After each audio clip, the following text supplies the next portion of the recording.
দেশের ক্রিকেটে গত ১.৫ বছরে সবচেয়ে উচ্চারিত নাম বোধ হয় তামিম ইকবাল।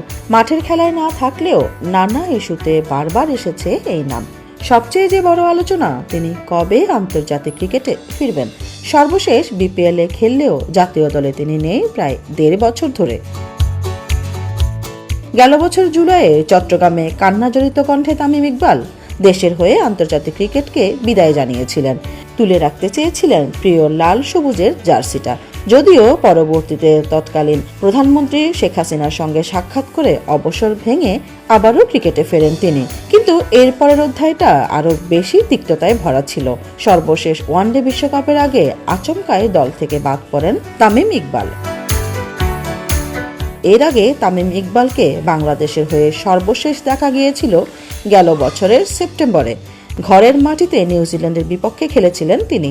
এরপর থেকে ২২ গজে না থাকলেও টাইগার এই ওপেনারকে নিয়ে আলোচনা থেমে নেই। ক্ষমতার পালা বদলে বিসিবিতে ব্যাপক পরিবর্তন আসার পর আবারও আলোচনায় তামিমের জাতীয় দলে ফেরার বিষয়টি। কয়েকদিন আগেও গুঞ্জন শোনা গিয়েছিল ওয়েস্ট ইন্ডিজের বিপক্ষে সিরিজ দিয়ে জাতীয় দলে ফিরবেন তামিম। এমন গুঞ্জনের মধ্যে মাঠের অনুশীলনেও ফিরেছিলেন বাঁহাতি এই ব্যাটার। কিন্তু সেই গুঞ্জনেই থেকে গেল, মাঠে আর ফিরলেন না তামিম। বাতাসে গুঞ্জন ছিল তামিম ফিরবেন ২০২৫ সালের চ্যাম্পিয়ন্স ট্রফিতে। সেই গুঞ্জন কি তবে সত্যি হতে চলেছে? দলের এখন অনেক ওপেনাররাই ফর্মে নেই।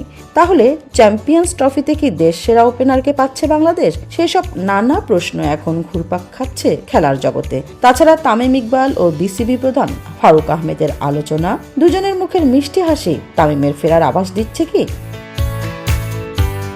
মূলত বিসিবি প্রধান হিসেবে নাজমুল হাসান পাপনের জায়গায় ফারুক আহমেদ নির্বাচিত হওয়ার পর থেকেই তামিমের দলে ফেরার বিষয়টি বেশ চাউর হয়। ফারুক আহমেদও দায়িত্ব নিয়েই প্রথম সংবাদ সম্মেলনে বলেছিলেন, তামিম চাইলে দেশকে আরও ২-৩ বছর সার্ভিস দিতে পারেন।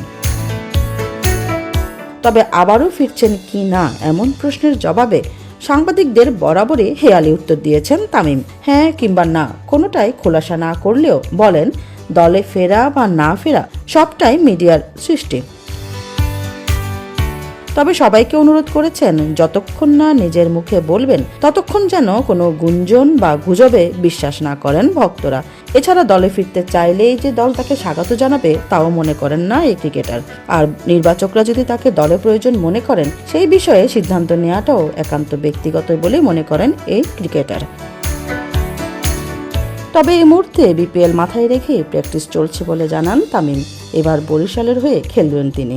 ৩০ ডিসেম্বর থেকে শুরু হতে যাচ্ছে বিপিএল এর ১১তম আসর। ডিফেন্ডিং চ্যাম্পিয়ন দলের ২ সেনা তামিম ও মুশফিক। এবার তাদের সাথে আরও যোগ দিয়েছেন টাইগার ক্যাপ্টেন নাজমুল হোসেন শান্ত।